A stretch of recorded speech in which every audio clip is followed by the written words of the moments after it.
வாழ்க வளமுடன். ஓம் நமச்சிவாய. அனைத்து தமிழ் உள்ளங்களுக்கும் வணக்கம். நிகழும் ஸ்ரீ மங்களகரமான விசுவாச ஆண்டு ஆவணி மாதம் 16ஆம் நாள் திங்கட்கிழமை அன்று நவமி திதியில் கேட்டை நட்சத்திரத்தில் விஸ்வகம்பம் நாமயோகத்தில் பாலவம் கர்ணத்தில் சித்தயோகம் கூடிய நன்னாளில் இந்த சீர்மிகு செப்டம்பர் மாதம் பிறக்கிறது.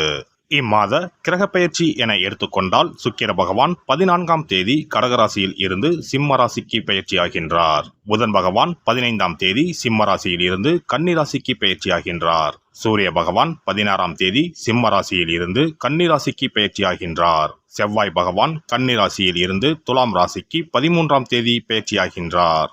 இந்த கிரக மாற்றங்களால் உங்கள் வாழ்வில் இம்மாதம் ஏற்படக்கூடிய சுப மற்றும் அசுப பலன்கள் என்ன என்பதனையும், அசுப பலன்கள் ஏற்படுமாயின் ராசிக்காரர்கள் செய்ய வேண்டிய பரிகாரம் என்ன என்பதனையும், வணங்க வேண்டிய தெய்வம் யார் என்பதனை பற்றியும் விரிவாக காண்போம்.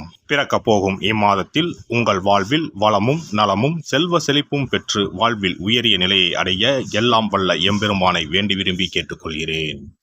சிம்ம ராசி அன்பர்களே, இந்த மாதம் பணவரத்து எதிர்பார்த்ததைப் போல இருக்கும். எடுத்த முயற்சிகள் அனைத்தும் வெற்றி பெறும். உங்கள் கருத்துக்களை மற்றவர்களிடம் கூறும்போது அவர்கள் அதை தவறாக புரிந்து கொள்ள நேரலாம். கவனம் தேவை. தொழில் வியாபாரத்தில் இருந்த போட்டிகள் அகலும். எதிர்பார்த்த அளவு வியாபாரத்தில் லாபம் கூடும். கூட்டு தொழில் வியாபாரம் செய்பவர்கள் கவனமாக இருப்பது நன்மை தரும். உத்தியோகத்தில் இருப்பவர்கள் வீண் அலைச்சலை சந்திக்க நேரும். மேல் அதிகாரிகள் கூறுவதை கேட்டு அதன்படி நடப்பது நல்லது. சக ஊழியர்கள் உங்களுக்கு ஆதரவாக இருப்பார்கள். குடும்பத்தில் இருந்து வந்த கருத்து வேற்றுமை நீங்கும். கணவன் மனைவி இடையே மனஸ்தாபங்கள் அகலும். எனவே எதையும் கவனமாக பேசுவது நல்லது. பிள்ளைகளிடம் அன்புடன் பேசுவது நன்மை தரும். அக்கம் பக்கத்தினருடன் வீண் வாக்குவாதங்களை தவிர்ப்பது நல்லது. பெண்களை பொறுத்தவரை விவேகமாக செயல்பட்டால் வெற்றியை பெறலாம். எதிர்பார்த்ததற்கு மாறாக காரியங்கள் நடக்கும். கவனம் தேவை. வீண் அலைச்சல் ஏற்படும். கலைத்துறையினர் எதிர்பாலினத்தவரிடம் பழகும்போது கவனம் தேவை. நண்பர்கள் மூலம் வீண் அலைச்சல் ஏற்படலாம். நேரம் தவறி உணவு உண்ண வேண்டி இருக்கும். அரசியல் துறையினருக்கு நினைக்கும் காரியங்கள் தள்ளி போகும். வீண் அலைச்சல் வேலைப்பளு இருக்கும். மேலிடத்திடம் நெருக்கம் அதிகரிக்கும். மனம் மகிழும் காரியங்கள் நடக்கும். மாணவர்கள் ஆசிரியர்கள் கூறுவதை கவனமாக கேட்டு அதன்படி நடப்பது வெற்றிக்கு வழிவகுக்கும். வீண் அலைச்சலை தவிர்ப்பது நல்லது. நட்சத்திர பலன்கள். மகம் நட்சத்திரம். இந்த மாதம் வீண் மனக்கவலை உண்டாகும். எதிர்பாராத செலவுகள் ஏற்படும். அலைச்சலால் சரியான நேரத்திற்கு உணவு உண்ண முடியாத நிலை ஏற்படலாம். பணவரவு இருக்கும். வாக்கு வன்மையால் காரிய அனுகூலம் ஏற்படும். பூரம் நட்சத்திரம். இந்த மாதம் தொழில் வியாபாரத்தில் எதிர்பாராத போட்டிகள் ஏற்படும். தொழில் வியாபாரத்தில் அதிக முதலீடு செய்யும் முன் யோசிப்பது நல்லது. கடன் விஷயங்களில் கவனம் தேவை. பழைய பாக்கிகள் சிறிது தாமதத்திற்கு பின் வந்து சேரும். உத்தியோகத்தில் இருப்பவர்கள் வீண் அலைச்சலை சந்திக்க வேண்டி இருக்கும். உத்திரம் நட்சத்திரம். இந்த மாதம் குடும்பத்தில் திடீர் கருத்து வேற்றுமை ஏற்பட்டு நீங்கும். விருந்தினர்கள் வருகையால் செலவுகள் கூடும். அக்கம் பக்கத்தினரை அனுசரித்து செல்வது நல்லது. வாகனங்களில் செல்லும் போதும் நெடுந்தூர பயணங்களின் போதும் கவனமாக இருப்பது நல்லது. ஞாயிற்றுக்கிழமையில் சிவன் கோவிலுக்கு சென்று சிவனையும் நவகிரகத்தில் சூரியனையும் தீபம் ஏற்றி வழிபடுவது எல்லா நன்மைகளையும் உண்டாக்கும். சிறப்பு பரிகாரம். சொந்த வீடு அமைவதற்கு ஆன்மீக பரிகாரம். சொந்த வீடு கனவு நிறைவேற வேண்டும் என்பதற்காக எத்தனையோ கோவிலுக்கு சென்று எத்தனையோ பூஜை வழிபாடு என செய்தும் ஒன்றும் நடக்கவில்லை என்பவர்கள் வீட்டிலேயே இந்த எளிய பரிகாரத்தை செய்து வந்தால் நல்ல பலன் கிடைக்கும். எளிமையான இந்த 2 பரிகாரங்களை செய்து வந்தால் விரைவில் சொந்த வீடு யோகம் அமையும். அதனால் நம்பிக்கையுடன் இந்த சக்தி வாய்ந்த வழிபாட்டை செய்து வரவும்.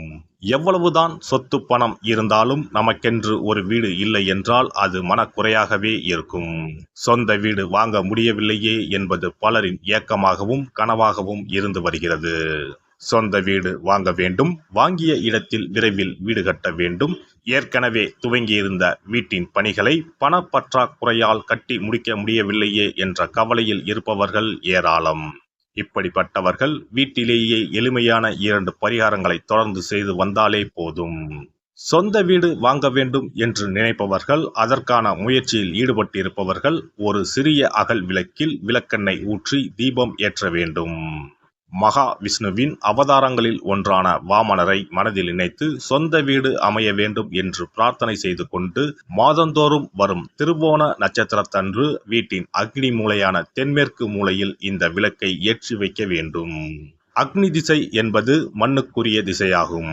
அதாவது அங்காரகன் எனப்படும் செவ்வாய் பகவானுக்கு உரிய திசை இதுவாகும்.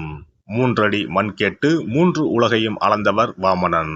அதனால் அவரை நினைத்து பால் பாயசம் நிவேதனமாக படைத்து வழிபட்டு வந்தால் விரைவில் சொந்த வீடு யோகம் அமையும். மற்றொரு பரிகாரமாக வீட்டில் பயன்படுத்தும் காமாட்சி விளக்கு அல்லது கஜலட்சுமி விளக்கு அல்லது வழக்கமாக பயன்படுத்தும் ஏதாவது ஒரு விளக்கை எடுத்துக்கொள்ளுங்கள். விளக்கை சுத்தம் செய்து மஞ்சள் குங்குமம் வைத்து வாசனை மிகுந்த வெள்ளை நிற பூக்கள் சாற்றுங்கள். பிறகு 5 ரூபாய் நாணயத்தை விளக்கிற்குள் போட்டு நெய் அல்லது எண்ணெய் ஊற்றுங்கள்.